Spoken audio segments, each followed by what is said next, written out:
Well, alam nyo, yung pagmumura na yan, eh hindi naman tuwing laging galit ka, di ba? Parang madalas, actually, mas madalas nga ngayon na napapamura mga tao. For example, ako napapamura ako dahil wala, masaya ako, ganyan, o nabigla ako. Hindi dahil laging galit ka. Parang more, ano ba to? Mas nagiging form of expression na siya ng mga tao ngayon or ng mga millennials ngayon, tulad ng millennials. Millennial.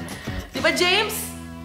Bahala ka dyan. James, loka, supportahan mo ako dito. Kaya ngayon, ay syempre, bibigyan namin kayo ni James ng mga examples na ang pagmumura, eh hindi lang naman tuwing parating galit ka. Minsan, napapamura ka dahil masaya ka, di ba? Oo, parang, oh shit.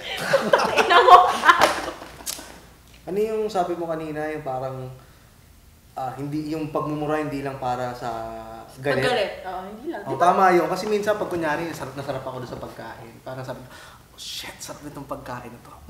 Oo, yun, nakaka-relate ako dyan. Parang pareho lang din yun ng, sige, ikaw muna. Oh, sige, patuloy mo na. Hindi, para Patuloy kasi, mo na. parang hindi mo ma-distinguish yung sarap ng pagkain ng, oh shit. Tapos parang, pag nakikipag-sex ka din, oh shit. Parang, sabi mo sa'yo naka-sex mo, mukha ba akong daing na bangus? Ikaw? Kasi sa bagay, hindi. Ako, paminsan kapag, halimbawa, nakakita ko ng gwapo. Oh, talaga na pa. Oo, hindi kasi, pero syempre parang hindi ko naman isisigaw na, ay putang ina ang gwapo. Parang sa utak ko lang din. Pero pag minsan, sinabi mo, paano? ay putang ina, ganun bakla. Becky, pero hindi, ganun Talagang kami gumagano ka sa... pasensya. Hindi kasi Ginagano mo talaga yung boobs mo.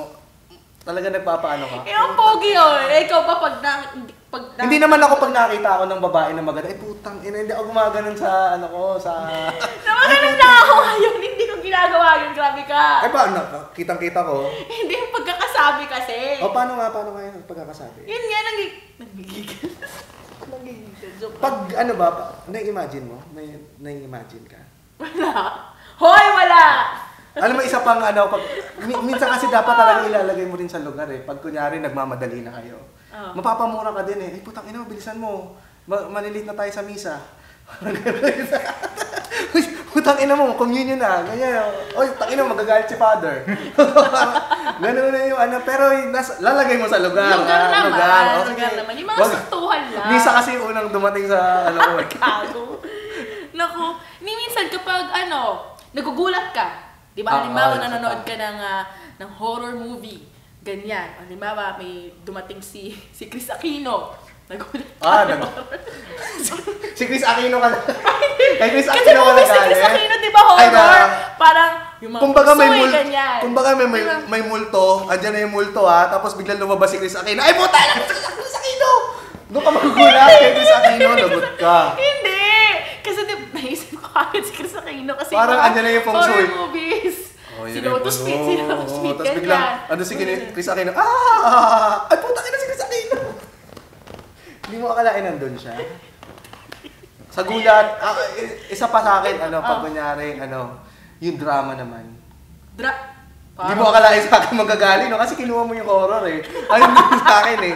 Pero pag kunyari... Parang kang mapapamuna kapag pinapanood mo drama. Tangina mo, ba't kasi sinagot mo yung tangina kang babae ka eh. Pag nadi-disappoint ka sa nangyayari sa scene. Kasi parang iniisip ko saan banda pag umiiyak. Ay, putang ina, umiiyak siya. Parang gano'n. Oo, parang kasi hindi mo mararamdaman mo yung putang ina, shit. Iba rin. Mga ganun pa yun. Iba yung dating. Nanginginig ka, tol! Nanginginig ka! Pag kunyari, siguro pag umiiyak ka, napapamura ka din naman, di ba? Pag malungkot ka. Yung parang, pag malungkot, yan, hindi ka galit, di ba? Malungkot. Ka, putang ina, bakit? Tangin na naman kasi bakit na ako nagpalit to? Ganon. Ganon. Ba't ka, naranasan mo na yan? Oo naman! Ako nung hindi ako sinagot ng nung binasted ako. Talaga? Napamura? Halos murahin mo siya, gano'n? Oo, kasi nag-send ako umamin kasi ako sa kanya sa text. Sa text, tapos? 5 pages yun 5 pages yun. Tapos, sige tapusin mo. Takina, sayang yung 5 pesos. Pero ba't ka sa text? Ay na naman ito. Mapapamura, alam mo, yung babae na Siya nambasag rin yung sa'yo, napamura. mapapamura din sa ginawa Parang mo. hindi siya Umeffort galit nun, ka. di ba? Hindi siya galit nun. Pero parang nagulat din siya. Nagulat siya kasi parang, tangin ng lalaking Ay, to. putang ina. Oo, Some hindi. text missing. Parang nawala ng patience yung babae kasi Oo. putang ina, tagal naman eh ito. Kasalanan to ng networks. Ano pa bang mga ano? Hindi ako lang ganyan yung sa ex ko, di ba? Parang iyak ako lang iyak. Parang tangin na naman kasi. Ganyan sabi niya, he needs to find himself. Mga ganyan. Papamura ka talaga dun Punta sa... na sa customer service. Hindi, pumunta na siya sa salamin, gago. And find himself customer service, pa-page niya yung sarili niya. Diba, parang, O, mahanap na niya kagad. Diba? Hindi, di ba?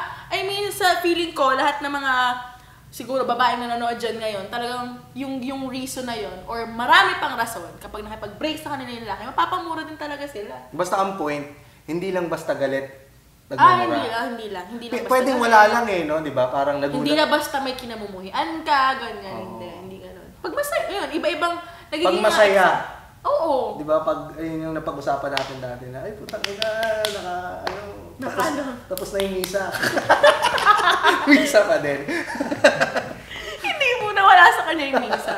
Pero yun, in general nga, basta pag masaya, pag malungkot, nagiging, ano na siya, form of expression na nga siya ng kung ano mang nararamdaman mo. Kapag hindi mo ma-put into words yung nafe-feel mo, magmumura ka na lang. Oo, tama. Diba? Tama. Ayos yun, diba? Agree ba? Agree ba? Iyak na tayo. Iyak na tayo.